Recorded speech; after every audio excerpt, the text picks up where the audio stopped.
Good evening. The story you are about to hear is entirely make-believe. Again, this is not real and is entirely fictional. Do not be scared. The zombie apocalypse has not started yet. Any resemblance to actual persons, living or dead, especially dead or actual events, is purely coincidental. Enjoy the show. Good morning. This is your National Morning Update from Central News Now. Let's start with weather across the country. Sunny and dry for most of the West Coast with highs in the low 80s in San Diego and Los Angeles. Cooler temperatures moving into the Midwest today with scattered storms expected across parts of Missouri and Illinois. East Coast commuters in D.C. and Baltimore should expect heavy delays following flash flooding overnight. Stay off the roads if you can. Now over to Daniel Hart with updates on this morning's top headlines. Daniel? Thanks, Megan.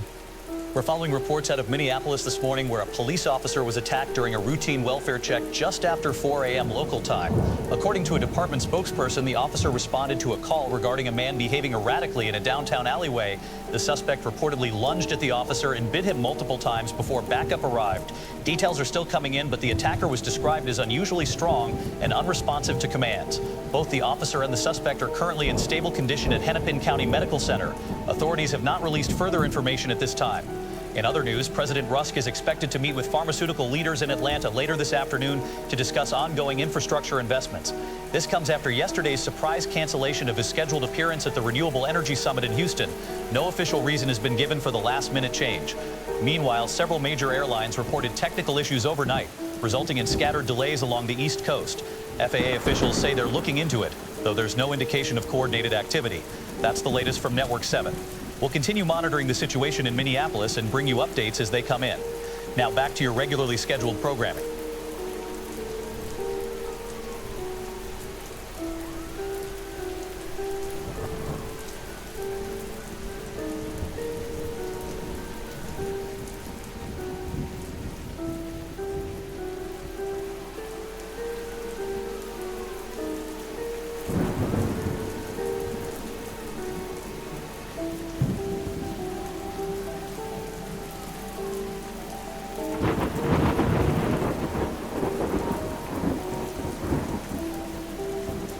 Good evening.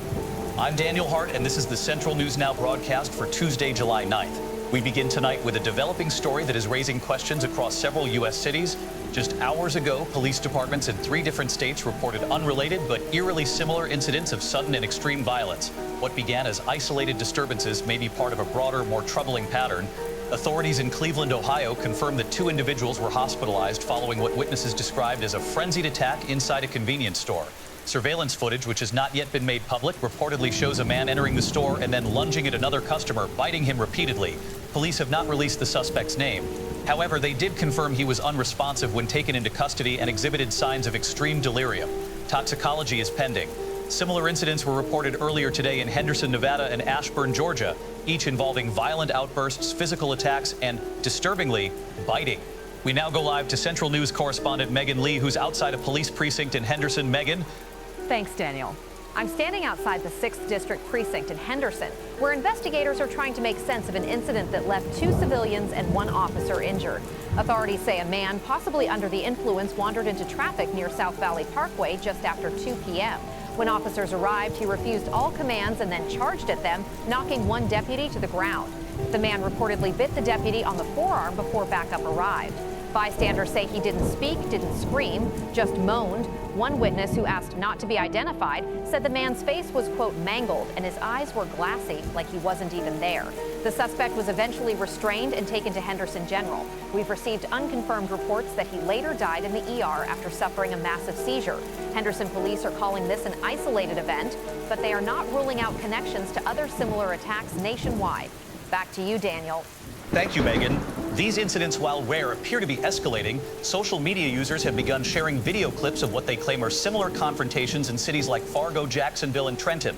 Please remember, these clips are unverified. Authorities urge caution in spreading misinformation, especially during an active investigation. We now turn to health correspondent Dr. Elaine Monroe with insight on what could be causing these strange behaviors. Thanks, Daniel. While we still don't have a definitive explanation, there are some early theories. Cases like these, violent outbursts, hallucinations, uncontrollable aggression, are sometimes associated with certain synthetic drugs. Known examples include flakka or bath salts, which have caused episodes of psychosis in the past.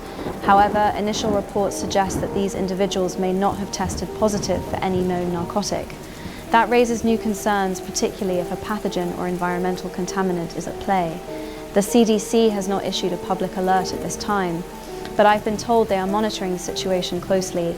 I'll continue to provide updates as we learn more. Back to you, Daniel. Thank you, Dr. Monroe. We're getting some breaking information now. A statement just released by the National Guard confirms that a small tactical team has been deployed to assist with containment efforts in Reading, Pennsylvania. That follows reports of a disturbance at a long-term care facility there earlier this evening. Details are limited, but we're hearing chatter from EMS scanners that multiple staff members were injured. A section of the facility has been evacuated. There is no confirmation yet as to whether this is connected to earlier events, but the timing is troubling. Before we close tonight's broadcast, a reminder to stay calm, remain indoors after dark, and report any suspicious behavior to local authorities. We leave you tonight with this image. Emergency workers in hazmat suits escorting frightened residents from the Sunrise Care Center in Reading. Faces pale, arms bandaged, some crying. Whatever is happening, we will find answers. Stay with us. Good night.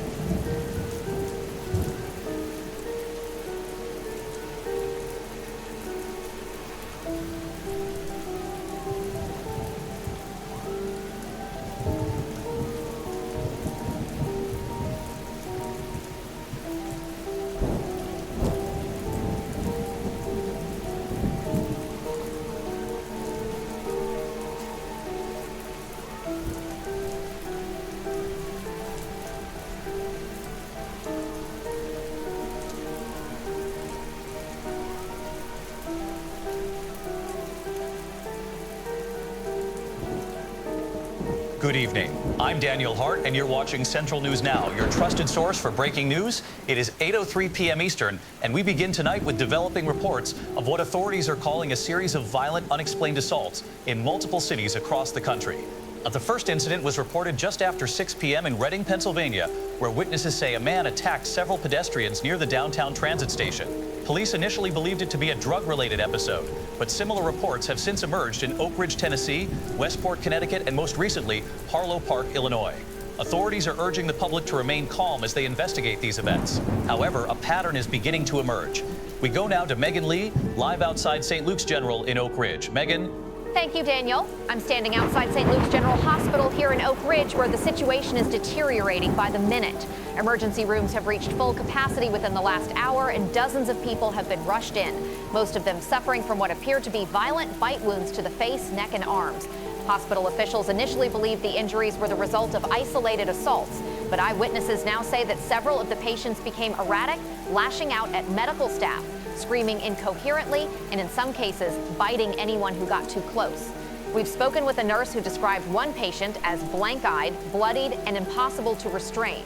She said, quote, "It was like something was using the body, but the person inside was gone." Unconfirmed reports indicate that several hospital workers have been injured. One may have been killed during what authorities are calling a containment breach. Security teams have locked down the emergency wing, and we've just seen a convoy of National Guard vehicles arriving on site within the last 5 minutes. Families are gathering outside, some trying to reach loved ones, others begging for answers, but there are no answers yet, only sirens and screaming. We've also received word, again unconfirmed, that similar incidents are happening at 3 other hospitals in the region. Police scanners have gone nearly silent. It's unclear if that's due to signal failure or something else. This is no longer an isolated medical emergency. Something more is happening, something we don't understand. Back to you. Thank you for that, Megan. We're receiving increasingly disturbing reports from across the region. The situation appears to be escalating rapidly. Just moments ago, we received confirmation that first responders were attacked while attempting to reach a disabled vehicle on Interstate 41. According to body cam footage from a state trooper, which we've not yet independently verified, the driver was found wandering in traffic, covered in blood, and completely unresponsive to verbal commands. When approached, he lunged at officers, biting one in the neck before being subdued. In Brookvale, an elementary school has been placed on lockdown after multiple students and teachers became violently ill, then reportedly entered a state of frenzied animal-like behavior. One teacher broke a window with her bare hands in an attempt to escape. Children were seen climbing desks and biting others. We're also getting conflicting reports from the Oak Ridge subway line, where passengers describe people clawing at train windows and attacking those nearby. All transit services in and out of the city have now been suspended indefinitely. Cell service remains unreliable, and we've lost contact with 2 of our affiliate stations in Northbridge and Harrow Point. We don't yet know if it's a technical failure or something more serious. Due to rapidly changing conditions and increased security concerns, we've been instructed to begin powering down studio operations. If our signal drops, please remain calm and monitor official emergency channels on radio and government alert systems. Our technicians are working to maintain the broadcast, but if we go dark, we'll do everything we can to return as soon as possible. Please stay safe.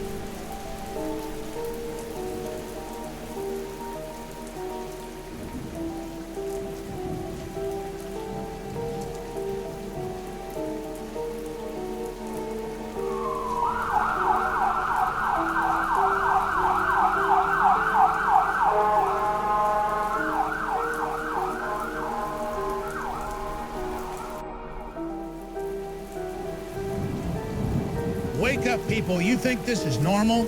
You think hospitals overflowing overnight is just a bad flu season? You've got people biting each other in parking lots, nurses barricading ICU wings, cops shooting unarmed citizens because they won't stop moving, and we're supposed to sit here and believe this is just a regional crisis? Bull, this didn't just happen. This was allowed to happen. We've been warning you for years that something like this was coming, not because we're prophets, not because we've got crystal balls, but because the writing was on the damn wall in capital letters and no one wanted to read it. The government ran simulations, Dark Winter, Crimson Contagion, Atlas X, and they all ended the same way: mass civil unrest, medical collapse, and total institutional failure. And what did they do? They buried it in classified briefings, shredded the reports, and told you to wash your hands and trust the system. Trust the system. The same system that told you Epstein hanged himself in a facility designed to prevent suicide. The same system that let corporations buy up emergency stockpiles and ship them offshore for profit. The same system that spent billions on pandemic preparedness, but somehow had zero masks in major cities by day 2. I got footage, real footage of EMTs in Dallas duct taping bite wounds shut because they ran out of gauze. And still, the media's out here pushing isolated incident, random acts of violence, panic-induced hysteria. Give me a break. I've been covering this long enough to know when they're trying to soften the language because they don't want the public asking questions. You want to know the truth? It's not just panic. It's not just psychosis. It's contagion. And if what I'm seeing is even half accurate, it's neurological, it's aggressive, and it's moving fast. People are attacking their own families, not in rage, not in fear, in silence, with blank stares, like they're following some internal calm. And still no word from the White House. No press conference, no emergency protocol, nothing but silence and rumors that Air Force One has already been scrambled west. You think that's a coincidence? They always run first. They'll hide in their bunkers while you're figuring out how to keep your kids from bleeding out on the kitchen floor. I called 3 hospitals in 3 different states and got the same message. All units are at capacity. Please seek care elsewhere. Where exactly is elsewhere? The morgue? Listen to me and listen hard. You need to wake up now. Get out of the cities, stock water, food, ammo. Yes, ammo. Because if this continues, and it will, law enforcement won't be coming to your door. They'll be running from it. I've got sources in emergency management telling me straight they're burning data, locking records, and sealing off zones without informing the public.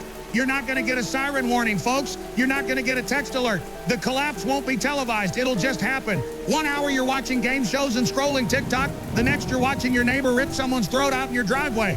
You've got hours, maybe days, before this gets too big to contain. So get ready now, because when the grid goes, when the phones die, and when the lights finally go out, there's not going to be anyone coming to save you.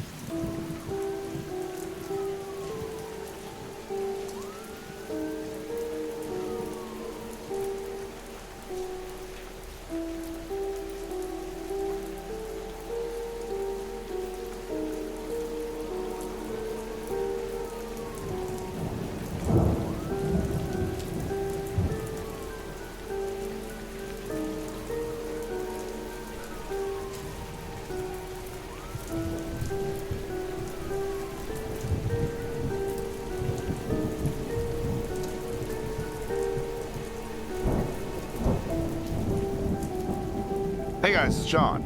I wasn't planning on putting anything out tonight, honestly. I was just trying to make sense of what I'm seeing like the rest of you. But I've been watching this thing unfold, and I can't shake the feeling that we're not being told the whole story.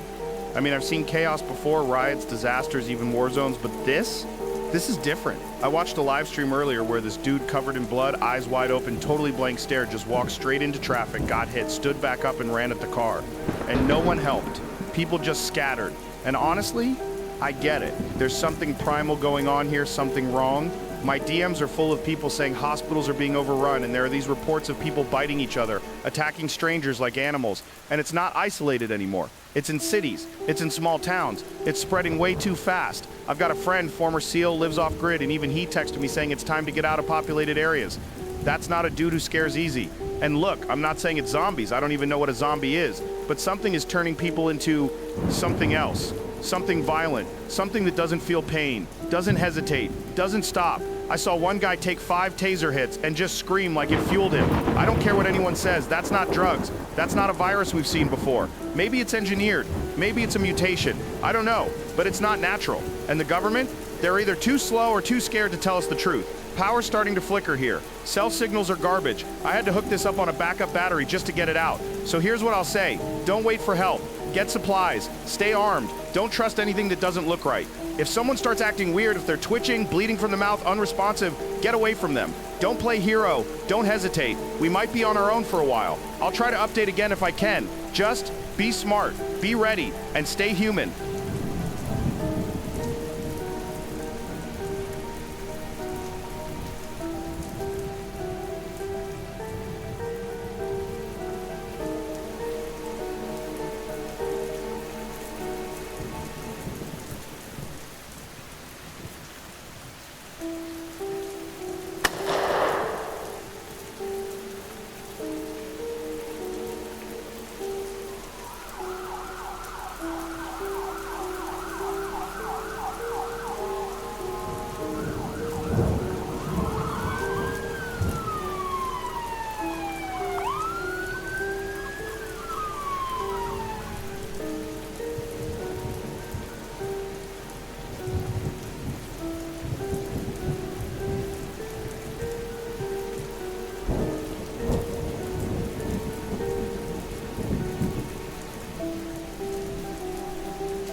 This is Central News Now.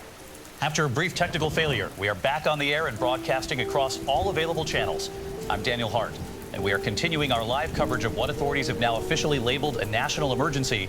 New reports are streaming in from Denver, Baltimore, and San Antonio, where shelter-in-place orders have been fully enacted by local law enforcement. National Guard activity has more than doubled in these metropolitan regions, with civil air patrols reported overhead in increasing numbers. We are also receiving disturbing, though unverified, reports of emergency responders abandoning their posts. One firehouse in southern Kentucky was found completely empty, gear still on the racks, radios still transmitting. There's been no explanation given as to where those first responders went. Communication lines are beginning to deteriorate. Cell networks are failing across multiple time zones, and internet service in the Northeast is grinding to a near halt. Whether this is the result of system overload, structural damage, or a coordinated shutdown that remains unknown. Just moments ago, we've received official confirmation the President of the United States is about to address the nation. We now take you live to the White House. My fellow Americans, what we are witnessing is unlike anything we've ever seen before. And I've seen a lot, okay? A lot of things, tremendous things. They told us this sort of thing was impossible, but here we are. We're seeing people, regular people, doing very violent, very disturbing things. Some say they're not even alive anymore. We don't know. We're looking into it. But I can tell you, it's not good. It's very bad. Now, our scientists, the best in the world, by the way, and they all agree with me, they're calling it a new kind of pathogen. Viral, spreads fast, real fast. Some are saying airborne, some are saying bites. But the one thing we know, it changes people quickly, too quickly. We're calling it viral aggression syndrome. That's what the CDC is going with. I came up with it. Sounds strong, fits the situation. We're putting everything we've got into this. The National Guard already on the ground. Tremendous coordination with governors. The best military, the best responders. Tremendous people. Incredible work being done. But, and this is very important, we need you to do your part. We are suspending all inbound flights from affected areas. Travel inside major cities will be restricted. Roadblocks are being set up. We've never done anything like this before, not even close. And let me be very clear, anyone caught spreading this infection, anyone who's violent or out of control, they will be handled immediately, very strongly. This is about safety, your family, your country. We're also asking you to stay inside, just for a little while. Don't go out, don't take risks, don't be a hero. If someone you know, even someone you love, starts acting strangely, you isolate them. You call the hotline. You don't wait. I know this is difficult. I know people are scared. I'm hearing the stories. Kids stuck in schools, hospitals being overwhelmed, power outages. It's happening fast. But we are Americans, and we don't panic. We win. That's what we do. We win. This virus, whatever it is, it thinks it can scare us. It thinks it can tear us apart. But it picked the wrong country. We are going to beat this thing faster than anyone expects. And we're going to do it together. God bless you. God bless our troops. And God bless the United States of America. That was the President of the United States. If you're just joining us, the President has confirmed what many feared, a fast-spreading, highly aggressive infection now formally designated as viral aggression syndrome. Described as a pathogen that transforms behavior rapidly, possibly within minutes. The President made it clear the situation is escalating. Travel is being restricted, roadblocks are in place, flight bans have been enacted. He urged Americans to stay inside, not to play the hero, and to isolate anyone showing signs of aggression or altered behavior, even family, especially family. That's not something you ever expect to hear from a sitting president. But we are living in a moment that defies all expectations. Central News Now will remain on the air as long as we can. We are receiving scattered reports of media blackouts in the Midwest. If you can still hear this, you are not alone. Take care of each other. We'll be back with more after this.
Hey guys, we're back. I'm here with someone a lot of you know already, former radio host, survival author, and yeah, controversial voice. Thanks for joining us tonight.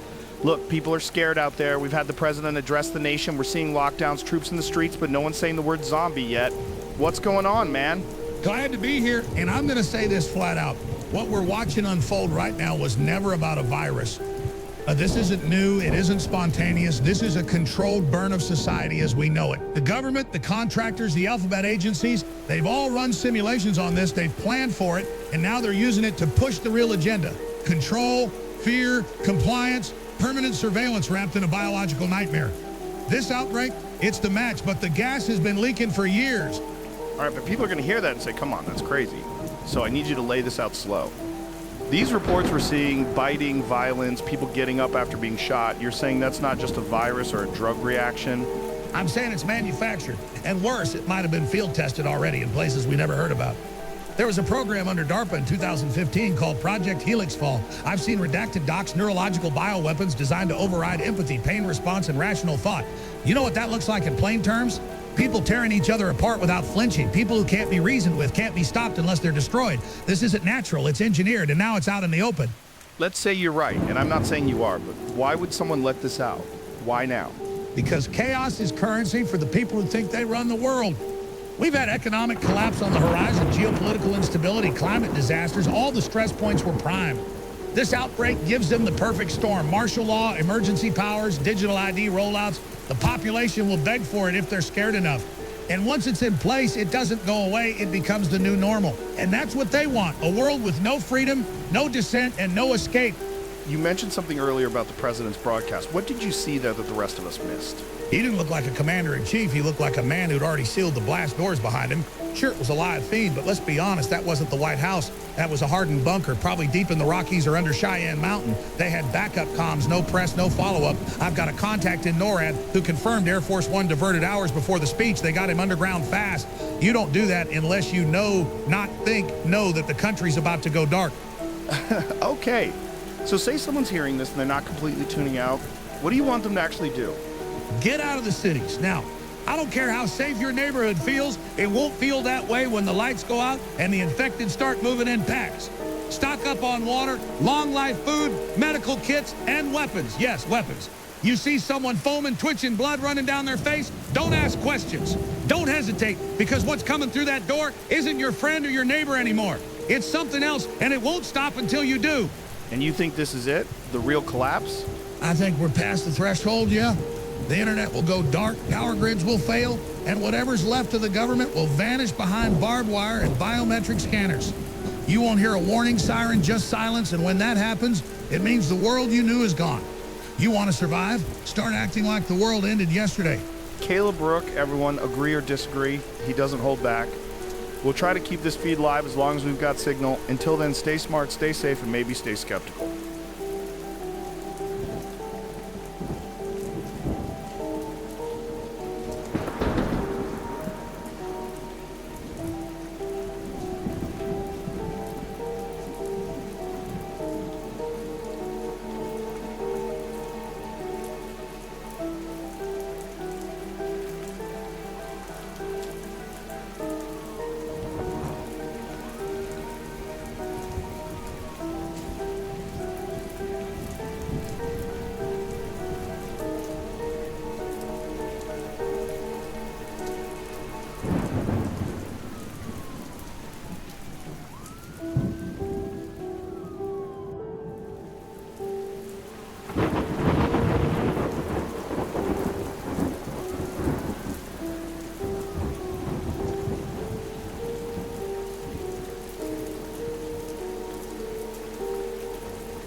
Good evening. I'm Daniel Hart, and this is Central News Now. It is 8:01 p.m. Eastern, and the nation continues to grapple with the rapidly evolving public health and safety crisis. Over the past 24 hours, violent attacks have surged in nearly 24 cities. Hospitals are overwhelmed, first responders are exhausted, and local authorities are urging residents to remain indoors. Just moments ago, we received unconfirmed reports that a quarantine perimeter has been established around the entire downtown sector of Springfield, Missouri. National Guard convoys have blocked all routes in and out. There is speculation that similar lockdowns are being quietly implemented in parts of Indiana, Georgia, and Utah. We have not been able to independently verify those reports. For the first time tonight, officials are speaking publicly about what they believe may be behind the outbreak. We now go to senior health correspondent Dr. Elaine Monroe. Daniel, the CDC has confirmed the presence of a previously unidentified viral agent in blood samples collected from several infected individuals. The virus appears to target the brain and nervous system, resulting in erratic behavior, aggression, and near total loss of higher cognitive function. While still early in their analysis, the CDC is calling it viral neurodegenerative pathogen 1, or VNP1. Its origin remains unknown. However, and this is critical, the incubation period is described as alarmingly short. Symptoms in some individuals have developed within minutes of exposure. There are conflicting theories as to how the virus is transmitted. Some believe it is airborne.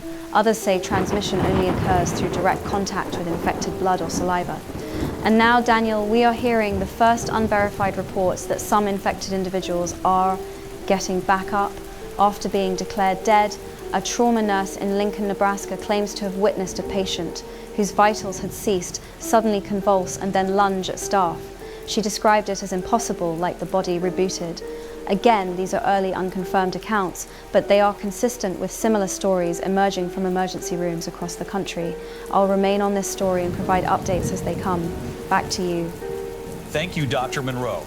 Moments ago, a private security consultant, formerly with the Department of Homeland Security, told us off camera that the virus may have originated from a biological research facility outside New Haven, Connecticut. We have not confirmed that claim with federal officials. However, satellite imagery does show heavy military presence at that site as of this afternoon. If true, it raises serious questions about containment protocols and whether this outbreak may be the result of a catastrophic failure. For now, government spokespeople are not commenting on the facility or its activities. We're now joined by field reporter Megan Lee, who is stationed outside a refugee triage zone in Harlow Park, Illinois, one of the hardest hit areas. Megan? Daniel, it's hard to describe what we're seeing here. The entire high school gymnasium has been converted into a field hospital. Rows of cots, patients moaning, some strapped down. Earlier, I watched a man unconscious suddenly begin to convulse, thrashing so violently that it took 4 soldiers to hold him. Seconds later, he bit into one of their arms right through the uniform. We heard a gunshot. Then everything went silent. That soldier was carried away. He wasn't moving. And Daniel, we are hearing something else. Again, not confirmed, but spreading fast. People are saying these infected can only be stopped by trauma to the head. We've now heard it from 3 different soldiers. Shoot the head. I asked one of them if it was true. He just looked at me and nodded. Then he told me to keep moving. I don't know what's happening. I don't think they do either. Back to you. Thank you, Megan. Please stay safe. Ladies and gentlemen, I want to be clear. We are doing everything we can to bring you verified information, not rumors, but the speed at which this situation is evolving, the lack of clear guidance from federal officials, and the sudden silence from multiple cities is deeply troubling. In the last 90 minutes, we've lost contact with our affiliates in Cheyenne, Montgomery, and Spokane. We don't know why, but we are trying to find out. This is not a movie. This is happening right now. We'll continue this coverage after the break. Don't go anywhere.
So we're live, or something close to it.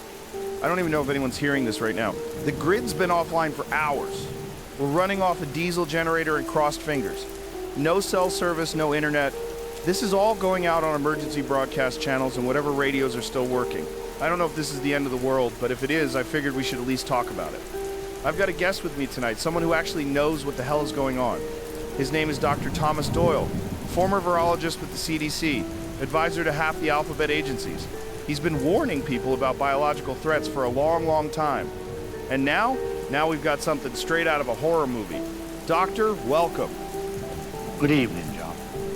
Assuming, of course, it is still evening where anyone hears this, time has become somewhat distorted in recent days.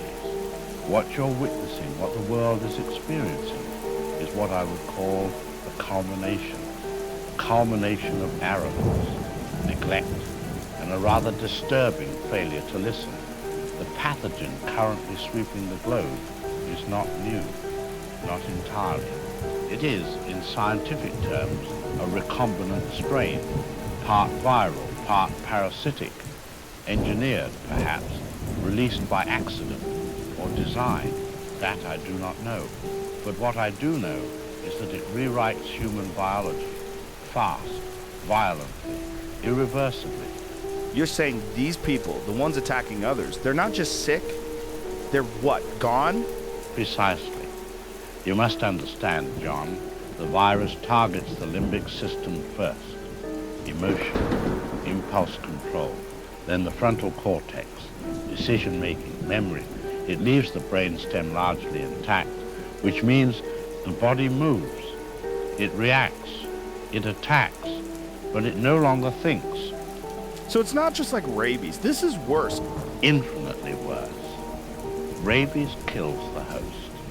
This uses the host, reanimates it, sustains it, even in conditions that would normally result in expiration.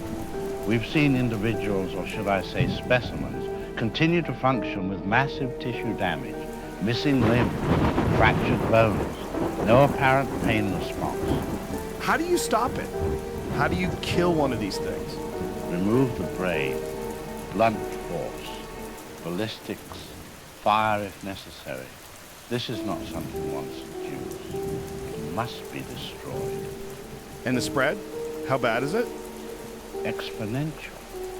Transmission appears to be bloodborne, saliva, aerosol in close quarters, and tragically, through bites. The incubation period? Minutes, sometimes less. There is no cure, no treatment, and containment. Well, I believe we are rather past that point. Jesus Christ. So what are you saying? That we lost?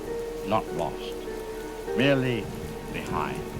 The only path now is survival. Small groups, low visibility, minimal contact. The cities are gone. The systems we trusted, government, infrastructure, medicine, all fractured. What remains is instinct, discipline, and perhaps luck. Man, I don't know what people are supposed to do with that. I mean, you're basically saying this thing can't be stopped. There's no cavalry. No, there is no cavalry. And the sooner we accept that, the sooner we begin to survive. This is no longer about saving the world, John. It's about saving your world, whoever's left in it. All right, and that's Dr. Thomas Doyle. And if you're still hearing this, find shelter, stay low, stay smart, and don't open the door for anyone unless you're sure. We'll try to keep this feed alive as long as we can, but if it goes dark, you'll know why. God help us all.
Good evening.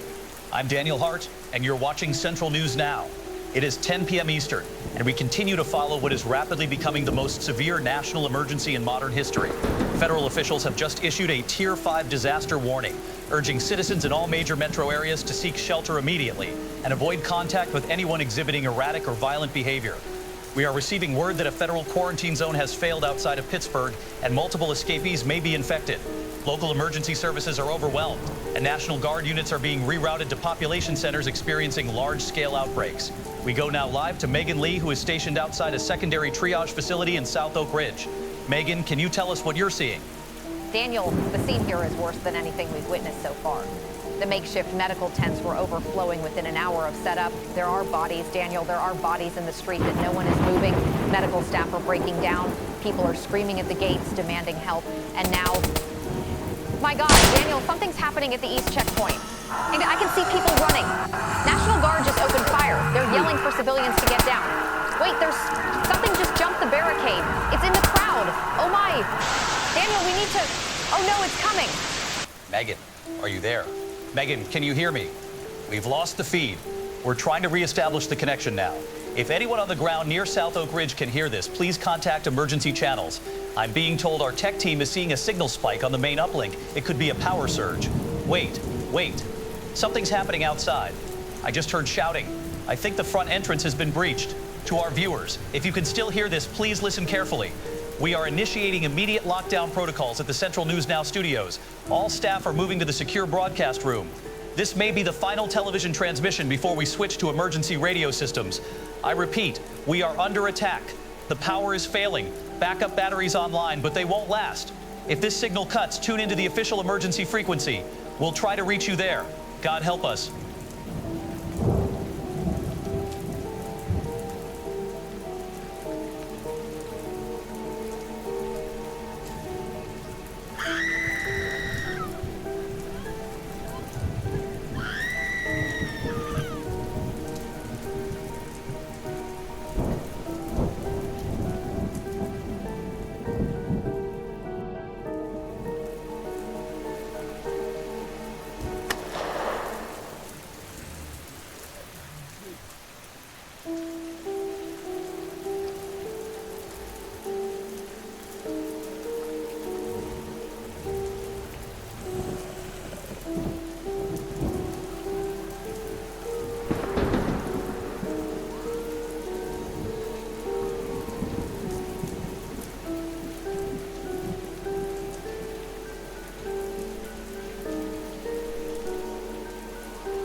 Brothers and sisters, do you feel it in your bones, in the trembling ground and the cold breath of death that sweeps through your towns like a plague of ghosts?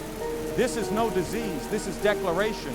The Lord has spoken through silence, through suffering, through the thunder of bones on broken pavement. And still you doubt, still you seek comfort in your reason, your science, your streaming sermons and prosperity prayers. No more. This is the reaping. This is the flood returned in fire. We built towers of arrogance, platforms of pride, temples of lust, and expected heaven to bless them. We drowned the truth in our entertainment, smothered the spirit under our greed. You think this happened overnight? No, this was earned. This was built brick by centuries of sin, and now the foundation is cracked and hell is poured through the seams. The graves are empty. The dead walk not because of infection, but because the soul has fled from the heart of man. We didn't just lose our way. We set fire to the map and laughed while it burned. Now the flames have found us. Now the children hide behind rusted doors while their fathers fall beneath undead teeth. Do you see it now? Do you feel the heat? This is not the wrath of nature. This is the absence of grace. We have made this. We have summoned it with our defiance. The blood runs in the streets, not from war, but from judgment. And still we beg for answers. You were warned. The good book told you the day would come like a thief in the night, that the dead would rise and the stars would fall and the sound of weeping would drown out the sound of joy. You mocked prophecy. You called it myth, would traded your inheritance for comfort and clicks.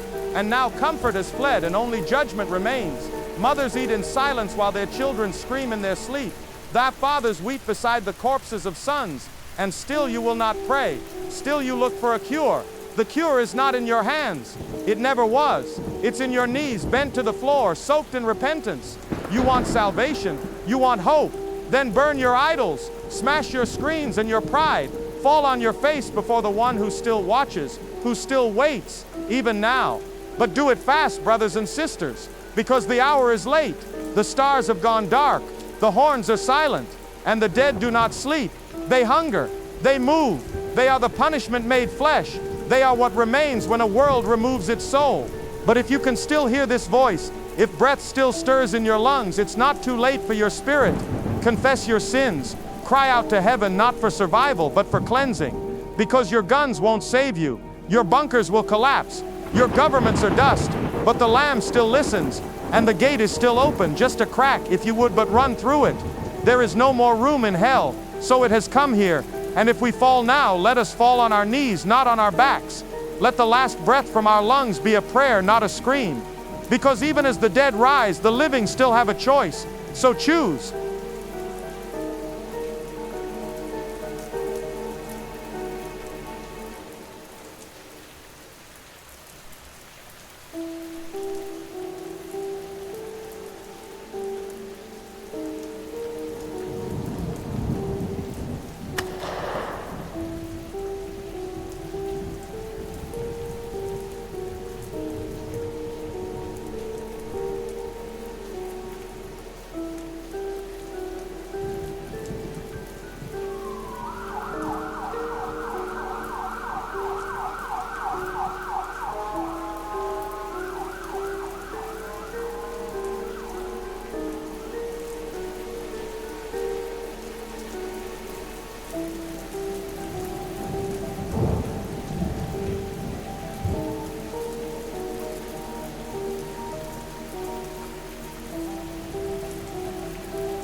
This is Daniel Hart, broadcasting on emergency frequency 540 AM. Time is 2:14 AM Eastern. If you're hearing this, you're still alive, and so are we. I'm speaking to you from an undisclosed location, a backup facility connected to the old Civil Defense Network. This is not a drill. Central News Now television has gone dark. Our main broadcast tower was compromised just after 10:30 p.m. last night. Most of our staff didn't make it out. I did. A handful of engineers did.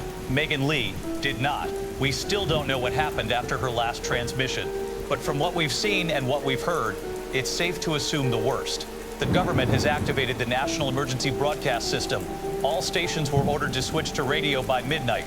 Satellite feeds are intermittent. Cellular networks are down across most of the East Coast. The grid is failing. Power is being rationed to critical sectors. If you have a battery-powered radio, keep it on. If you're near a generator, conserve fuel. Do not leave your shelter unless absolutely necessary. We have confirmation from FEMA and the CDC that the infection is viral in nature.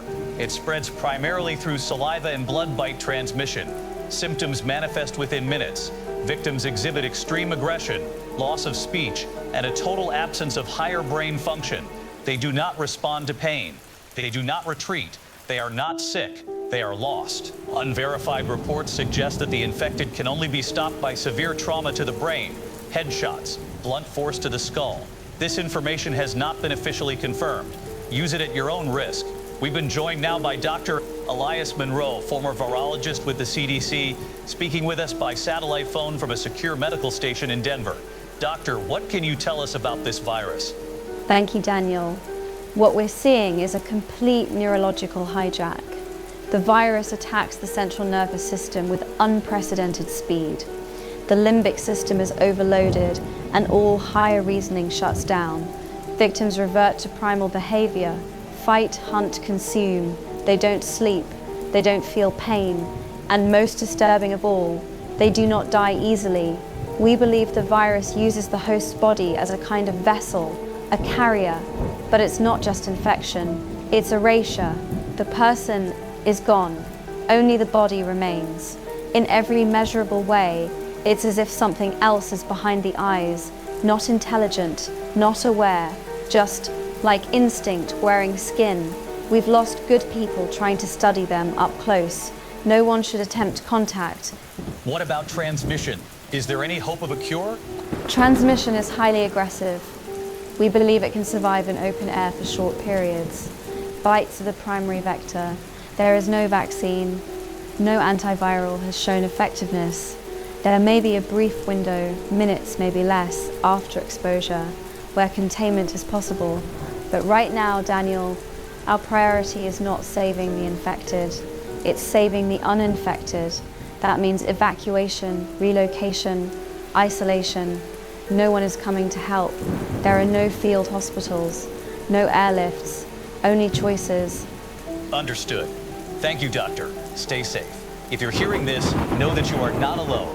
There are others, families, first responders, raw civilians. We don't know how many are left, but there's still a signal.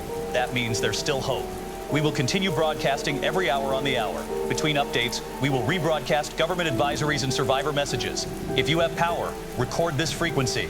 If you have batteries, save them. Stay silent when you can. Stay hidden. Stay alive. This is Daniel Hart. You're listening to the Emergency Broadcast Network. We are still here.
You're listening to what's left of the John Report, broadcasting from an off-grid relay bunker somewhere west of what used to be Colorado Springs. Power's flickering, but we're still running. Every day I get fewer messages on the ham radio. I don't know how many of you are still out there, but if you're hearing this, I've got someone with me today who's got a lot to say. He's not a scientist, he's not military, but he's been calling this thing judgment since day one. Reverend Elijah Boone.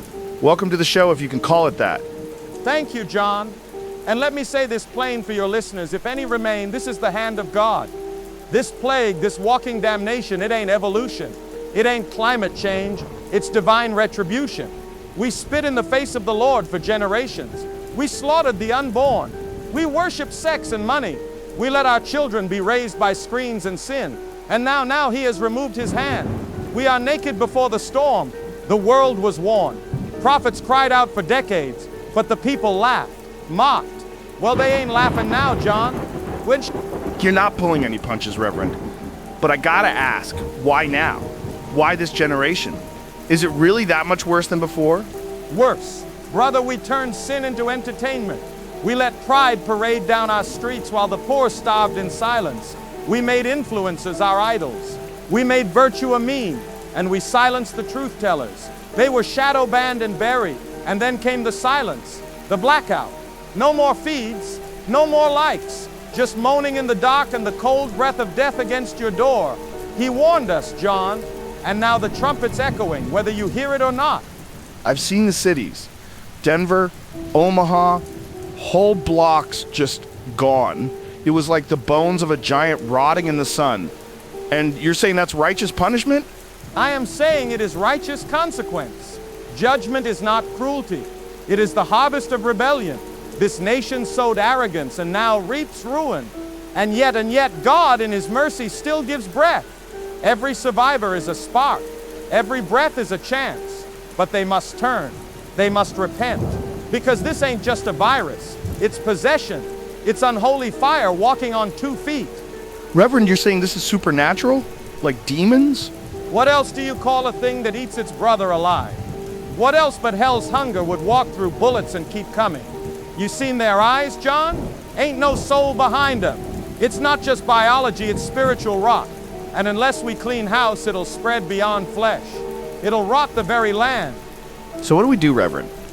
What can the people out there listening actually do? Repent. That's the first step. Burn your idols. Fall to your knees. Cry out for mercy, not from the government, not from the military, but from the Lord of hosts. Confess your sins. Forgive your enemies. Bury your pride. And if you survive, live like He's watching, because He is. And the second step, arm yourself not just with weapons, but with Scripture, because this war is fought in flesh, yes, but it's won in spirit. You're not wrong about the weapons part. I've had to put down more than one friend. People I knew for years. The body is dust. The soul is judged. Whether you die screaming or sleeping, your spirit will stand before the throne. That's the final broadcast, John. No static, no signal loss, just truth. Powerful words.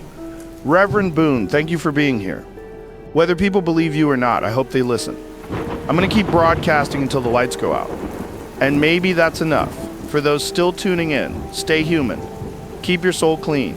And if you hear anything moving in the dark, you better pray it ain't hungry.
This is Daniel Hart, broadcasting live on emergency frequency 540 AM. We have just received word from the White House. The president is about to deliver a second national address from an undisclosed secure facility. All major news outlets have gone off the air. You are listening to one of the last working signals. We now go live to President Rusk. My fellow Americans, I want to begin by saying that we are in control. Everything is being handled very strongly. We've moved to a secure location, a beautiful facility, very safe, very advanced, tremendous security. Now look, we've all seen what's happening. It's not great. A lot of people, good people, they didn't see it coming. Nobody did. But we've acted faster than any other nation would have. Much faster. The best teams, incredible people. Most of our major cities are experiencing what the experts are calling full systemic breach. That means the cities are gone, folks. I'm sorry to say it, but we had to make a choice. We sealed the borders. We shut down air travel. We've done more in 48 hours than most leaders do in 8 years. Washington, D.C. is being evacuated. I repeat, we are leaving the capital. We've activated Continuity Protocol 0. Very powerful protocol. It allows your government to function from a secure mobile location. One of the best kept secrets in the world. We will continue to lead. We are not surrendering. We are not giving up. We're simply repositioning Retaking the country will require time, strategy, and maybe a few things I can't talk about yet. But trust me, you're going to love them. If you're in a safe zone, stay put. Don't try to reach the cities. If you've been exposed, if someone you know has been infected, do not wait. Do not hesitate. You have to do the hard thing. It's tough, I know, but it's necessary. We are Americans. We don't quit. We don't let fear win. And when the smoke clears, and it will clear, we're going to rebuild. Bigger, better, a huge mistake. We are the United States of America, and we don't go down. We fight. We win. Absolute. And we are going to win this, believe me. God bless you. God bless our military. And God bless the United States of America. That was President Rusk speaking from an undisclosed bunker. If you're just tuning in, Washington, D.C. is no longer operational. The federal government has officially relocated. We've confirmed the fall of Philadelphia, Houston, St. Louis, and Seattle. Emergency broadcasts from Atlanta have gone silent. National Guard forces are retreating to defensive zones. Coordinated resistance is crumbling. The CDC's final emergency bulletin ended mid-transmission. There has been no word from the Surgeon General. We are operating with limited intel, intermittent signals, and a shrinking perimeter. Power is failing in most of the Northeast. Our backup relay is running on limited fuel. If this signal drops without warning, assume the worst. For those of you listening, stay quiet, stay hidden, and do not approach the infected. If you can hear this, know that others can too.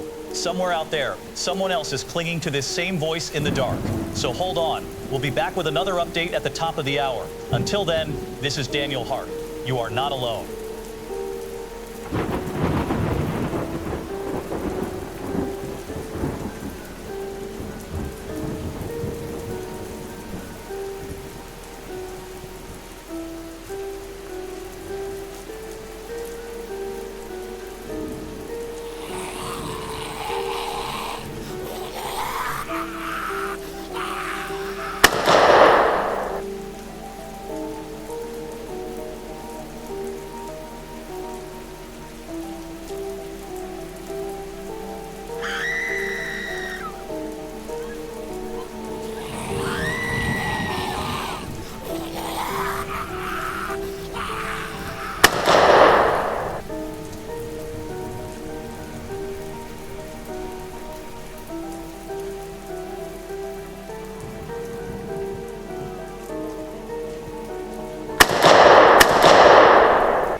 This is Daniel Hart, broadcasting from Central News Now operating under emergency civil frequency 540 AM. Time is 2:17 p.m. Eastern.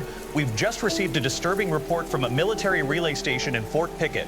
Air Force One, carrying President Rusk and several top officials, may have come under attack during takeoff.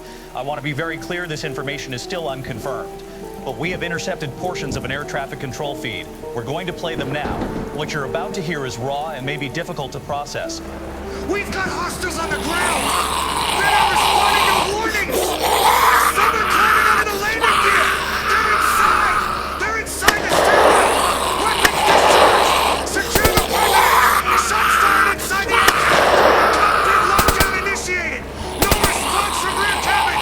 We have internal breach! That's all we have. The signal was lost just after that last transmission. The White House has not responded to requests for comment. NORAD has gone dark. No new radar data has been shared since the top of the hour. If Air Force One has been compromised, then we are in truly uncharted territory. Let's take a moment now to check in with our field correspondent, Trevor Moore, who's been broadcasting from the edge of the Baltimore quarantine zone. Trevor, are you there? Daniel, I don't know how long we can stay here. Everything's on fire. The checkpoints are gone. I saw soldiers being pulled down behind the barricades. They didn't even have time to shoot. We tried to get closer to the safe zone, but there is no safe zone. The 81st Airborne, they were here an hour ago. Now they're just gone. People are flooding into side streets. I saw a father throw his daughter over a fence just to get away. I think I saw someone. We've lost contact with Trevor. Baltimore is presumed falling. Communications from the East Coast are collapsing faster than expected. Rumors that the CDC facility in Atlanta has been destroyed. Nothing is confirmed, but everything is pointing in one direction. There is no more chain of command. There are no more airlifts. If you're hearing this, you are on your own. This is Daniel Hart. I'll stay on this line as long as I can until the lights go out.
This is Daniel Hart, broadcasting from what's left of Central News Now.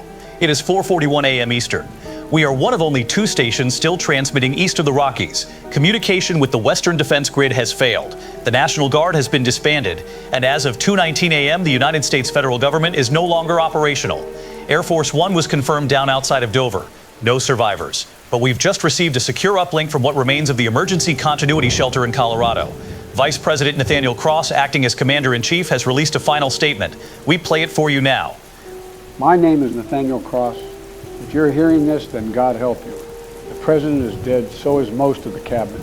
The federal line of succession collapsed sometime around midnight. I'm speaking to you now from an underground bunker, but we won't be here much longer.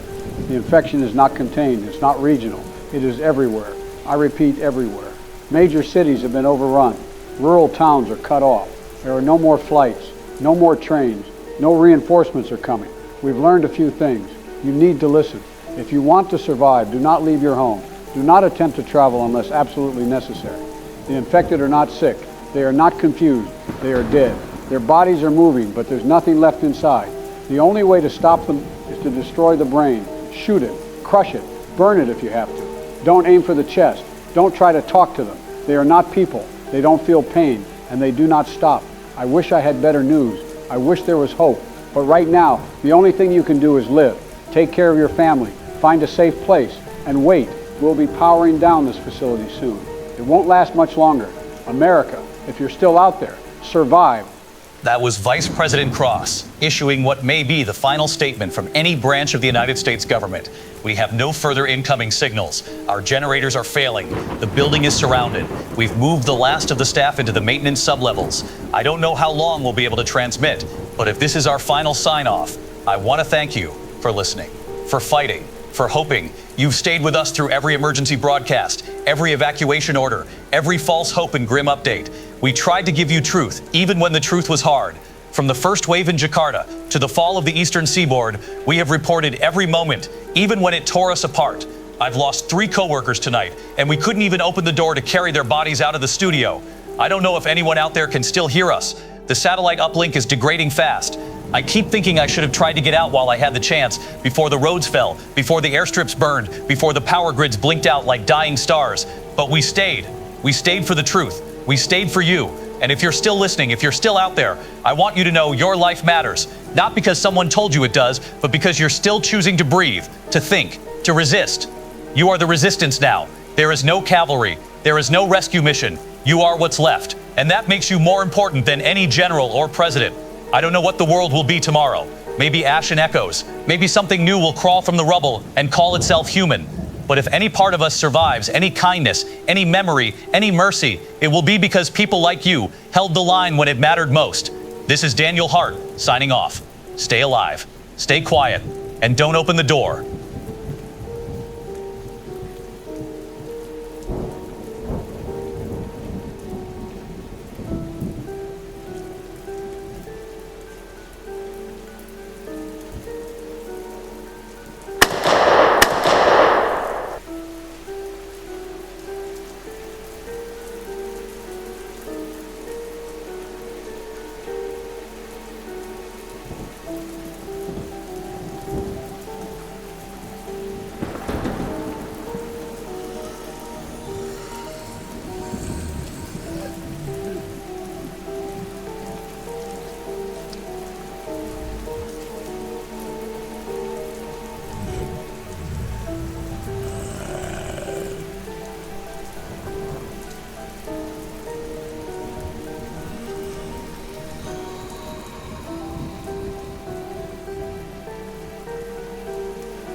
I don't even know if anyone's still listening. If this gets out, if it makes it to someone, just know I tried. I tried to warn people. I tried to make sense of it. But you can't make sense of the end of the world. Not really. I'm sitting in what used to be a ranger station up in the San Juan Mountains. Solar panels barely work. Water's freezing. The silence out here is different. It's not peaceful. It's empty. I haven't seen another person in days. No movement on the ridge. No voices. And the occasional scream in the distance. You hear that and you remember real quick, it's still out there. Whatever it is, I don't know if we'll ever understand it. The science didn't matter in the end. The politics didn't matter. The tweets, the arguments, all that noise just vanished. And now we're left with what we always had. Fire, food, fear, Konator had. I keep thinking about the guests I had on the show. The people who said the system would collapse. The ones who stockpiled and were called crazy. The ones who talked about resilience and prepping and living off the land. Turns out they were right. All of them. I don't know how much longer I'll last up here. Supplies are low. My leg's not healing right. And the nights are getting colder. But I'm not going down easy. Not like that. Not with my brain still in my skull. If you're hearing this, keep moving. Stay sharp. Don't trust anything that used to have a face. And whatever you do, don't get bit. This is John, signing off. Maybe for the last time. Stay human.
You listen to me right now, because I swear to you, they knew this was coming. I've been talking about viral warfare for 2 decades, and now it's here, and they're acting like it's a surprise. This wasn't some rogue flu, some freak mutation. This was planned, this was mapped, this was tested. You really think the same people who built bunkers under Denver didn't have a failsafe for a pathogen like this? And let's talk about the Marburg Z variant. Oh, they love to name it like it's some natural evolution. It's not. That thing doesn't behave like anything in the wild. It's precise, surgical, controlled. You think it's a coincidence? It shuts off empathy, higher reasoning, all the things that make us human. That's not a virus. That's a weapon, engineered to erase civilization one screaming mouth at a time. And let me tell you something else. The so-called collapse, that didn't start with the virus. It started when the globalists shut down your ability to question anything. They locked down the internet, throttled signals, jammed satellites, all under the guise of containing panic. You ever try getting access to raw field data from Jakarta, from Warsaw, from Cleveland? You won't. They buried it. You think the CDC going dark was an accident? You think Vice President Cross's transmission was some heartfelt goodbye? Wake up. They're gone because they got what they needed. They went underground. They took their families, their security teams, their 5-year stashes, and they disappeared. And you're up here with the walking corpses and no food on the shelves? You're being left behind like trash, like test material. I told you this would happen when they started mapping the human genome for medical reasons, but no, you called me a lunatic. I told you when they started militarizing CRISPR tech and building gain-of-function labs in countries with no oversight, but you kept watching your sitcoms. Now look around. Your neighbors are eating each other in the street. Your phones are dying. Your government hasn't spoken in days, and the only thing left between you and the infected is how fast you can run and whether your ammo's dry. Let me ask you something. Why do you think they didn't carpet bomb major cities when the outbreak started? Why do you think they didn't nuke the hot zones? Because they still need the data. They need to watch how we fall apart. Because we are the experiment. This is phase 2. Collapse of infrastructure. Elimination of the population centers. Full asset wipe. When the food's gone and the screaming stops, then they'll rise up again, clean, protected, and in control of whatever's left. I've seen the documents. I've tracked the patents. This was a long game, and we were the pawns. They didn't just create the apocalypse. They orchestrated it. They marketed it. They beta tested it in silence. And now you're seeing the final product, humanity reduced to prey. And don't talk to me about the safe zone in Alaska. That's bait. That's a funnel point. You think they'll let survivors in after everything? You'll walk into those snowy gates and disappear like the rest. No, the only thing left to do is resist, survive, and remember who did this. Remember what they took. Remember that they're still out there watching. This is not about survival anymore. This is about legacy. You teach your kids what really happened. You etch it into stone if you have to, because someday, we take it back. But not if we stay blind, not if we keep obeying, and not if we keep waiting for the same people who burned the world to come save us from the ashes. Lock and load, stay awake, and never, never forget who the real monsters are.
It doesn't matter anymore. Day 47 since patient 0. My name is Thomas Doyle, former head of the CDC's Infectious Disease Division. If anyone finds this recording, you need to understand something fundamental about what happened to our world. This wasn't some freak accident. This wasn't divine punishment or alien intervention. This was mathematics, pure, inevitable mathematics. You see, we've been dancing on the edge of this precipice for decades. Every pandemic expert, every epidemiologist worth their degree knew it was coming, not zombies specifically. We called it Disease X in our models, the unknown pathogen that would change everything. Look at the numbers we ignored. Global population density increased by 300% in urban centers over the past 50 years. International travel routes expanded exponentially. We had 100,000 flights crossing continents daily. A pathogen could circumnavigate the globe in 18 hours, faster than any quarantine protocol we ever developed. But it wasn't just the logistics, it was us. Human nature itself made this inevitable. The Marburg Z variant, that's what we called it in the early days. It exploited every weakness in our social fabric. Our tribalism, our conspiracy theories, our inability to trust institutions. When the first cases appeared in Jakarta, half the world called it fake news. When it reached Europe, they blamed immigrants. When it hit American shores, we were too busy arguing about treatment protocols to implement them.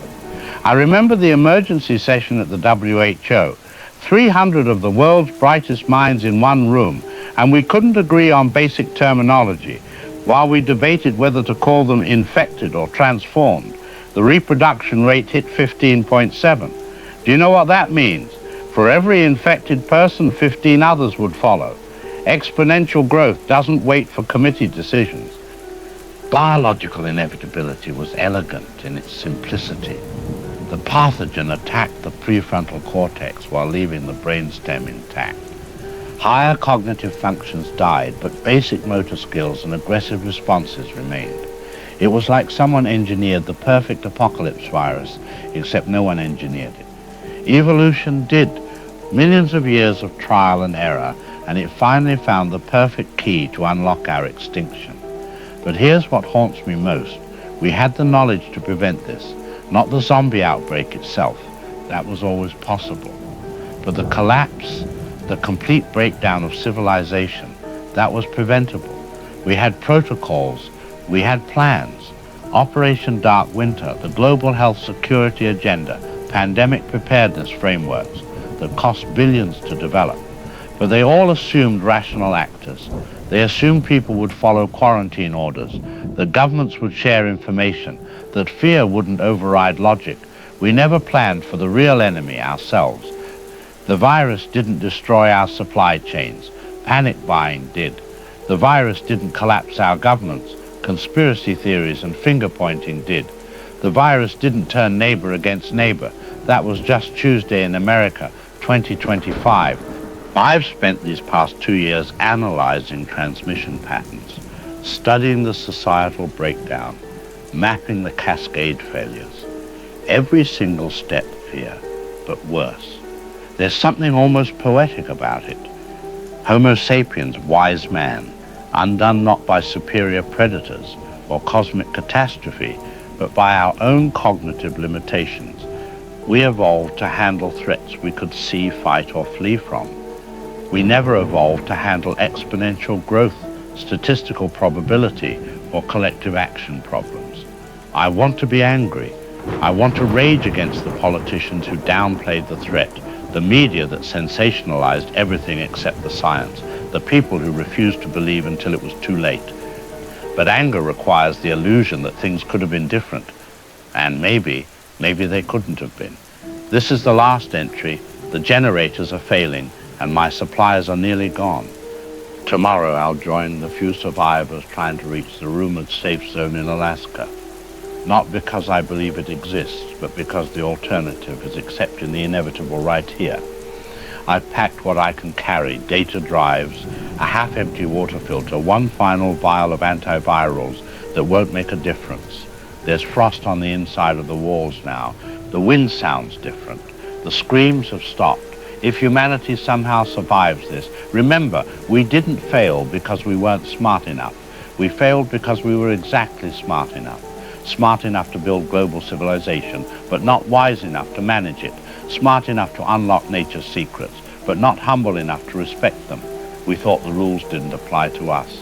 We treated science like opinion and truth like a commodity. We were warned over and over again, and still we walked right into it. And I was part of it. I want whoever finds this to understand. We could have done better. We should have. The mathematics were always there. We just chose not to see them. If there's still time for anyone out there, learn from this. Don't make the next world a reflection of this one. This is Dr. Thomas Doyle, final entry, signing off.